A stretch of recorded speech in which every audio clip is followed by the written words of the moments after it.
جوج ديال الحوايج خلاو جمال بلماضي ما يعلنش على تشكيله وتعطل فيها. اول حاجه هي الراقي اللي بقاو كيقلبوا عليه بزاف، حيت اهم حاجه في البطوله الافريقيه ماشي هي اللعابه، ماشي هي كره، ماشي هي التقنيه كيفاش يخدموا الخطه، لا، اهم حاجه هي الراقي. هادشي ماشي انا اللي كنقوله، هما اللي كيقولوه. المنتخب الوطني لازم له راقي، كان معاه راقي من قبل رحمه الله تعالى. المنتخب الوطني يتعرض لحملة كبيرة، إما من طرف أنظمة سياسية مثل نظام المخزن، وإما مثل ثاني حاجه اللي ما خلاتش جمال بلماضي يعلن على الخطه، كان كيتسنى حتى هو يديروا ليه واحد الفيديو ترويجي بحال اللي داروا للمغرب، يدوز على المدن الجزائريه، يبين التراث الجزائري، التاريخ الجزائري، ولكن بالاخص خاص يبين البنيه التحتيه كما داروا نديروا حتى حنا. ولكن فاش جاو يديروا دوك الطاقه الشمسيه وديك الطاقه الريحيه ما لقاوهاش، لقاوها غير في ديك درهم ولا ما في 10 ريال ولا ما شحال ديالهم اللي فيها ديك الطاقه الريحيه والطاقه الشمسيه، كاين عندهم غير في النقود. داكشي علاش تعطل ما اعلنش على التشكيله. نهضروا دابا معقول. اهم الغيابات في التشكيله اللي اعلن عليها جمال بلماضي، وهي غياب اللاعبين الجزائريين اللي لاعبين هنايا في البطوله المغربيه. ناخذوا الغياب الحارس اتحاد طنجة غاية مرباح اللي خدا 6 ديال البيوت لواحد اللي لعبوا مع الرجاء مؤخرا، وزيد عليها وكيسري بوزوق وزكريا الدراوي.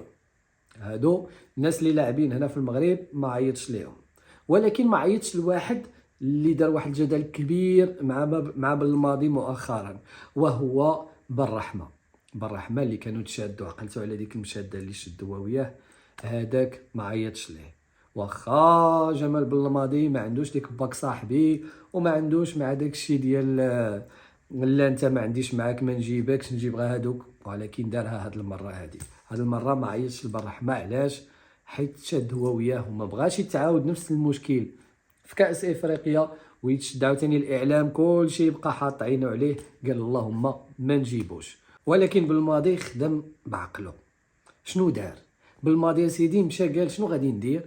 غادي نخسر؟ لا، شنو غندير؟ نمشي نجيب اللاعبين اللي داو كاس افريقيا 2019، هادو هما اللي غادي نمشي نجيب، واخا شرفوا ماشي مشكل، غادي نجيبهم. غنلعب بديك التشكيله، تقريبا معظم التشكيله ديالو هما اللي لعبوا في 2019، وهما بالمناسبه اللي خرج الشعب المغربي كيشجعهم. هو بالمناسبه اللي الشعب المغربي خرج للشوارع كان كيتفرج في دوك الشاشات الكبار وكيشجع من قلبه المنتخب الجزائري. هذا المنتخب هذا هو اللي غادي يلعب عاوتاني في كاس افريقيا، وهذا المنتخب هذا هو اللي غادي يشجعوه المغاربه. ايه، واخا غادي تجيك قاصحه شويه حيت البوصباعي ضاحكين عليه وكيكذبوا عليه شويه، تجي قاصحه، ولكن واخا هكاك غادي يشجعوكم المغاربه وغادي يوقفوا معاكم. الا كنا غادي نلعبوا ضدكم، سمحوا لي هذيك الساعات ما كاين غير المغرب وديما مغرب.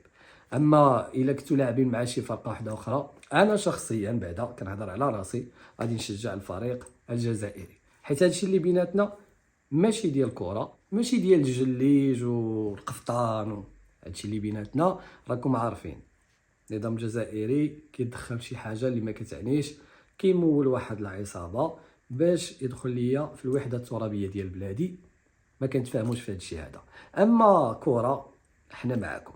اذا ما تنساوش البارطاج الا عندكم شي حاجه خليوها لنا في كومونتير، ونتلاقاو في فيديو جديد. تهلاو.